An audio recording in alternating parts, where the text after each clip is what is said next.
Sobat Migas, ada Sobat Migas yang nanya lagi nih. Kali ini kita bakal bahas sesuatu yang krusial di industri migas, yaitu Plan of Development atau POD. Yuk kita simak bareng-bareng. Jadi sebenarnya POD itu apa sih? Oke, bayangin ya, kamu punya ladang minyak dan gas yang baru aja ditemuin. Nah, supaya bisa mengelolanya dengan maksimal, kamu butuh rencana yang jelas kan? Itulah yang disebut dengan POD. POD adalah peta jalan untuk mengembangkan reservoir minyak dan gas secara optimal setelah adanya temuan hasil eksplorasi.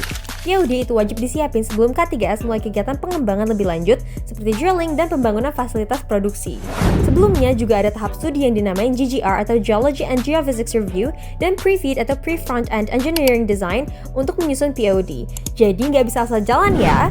Tapi bukan cuma itu sobat, POD juga punya peran penting sebagai panduan, alat kontrol, dan evaluasi untuk SKK Migas supaya proyeknya bisa berjalan sesuai aturan dan target. Nah, POD ini ada beberapa jenis. Yuk kita bahas satu-satu.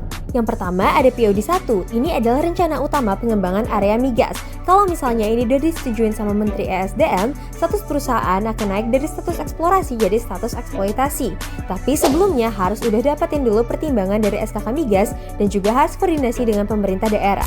Terus ada POD 2 dan seterusnya. Kalau ini sama aja kayak POD 1, tapi ini untuk struktur lain di area yang sama. Bedanya cukup disetujui sama kepala SKK Migas aja. Yang ketiga ada OPL atau optimasi pengembangan lapangan dan OPLL atau optimasi pengembangan lapangan-lapangan. Ini adalah untuk buat pengembangan lebih lanjut di lapangan yang sudah produksi. Persetujuannya juga cukup dari Deputi SKK Migas aja.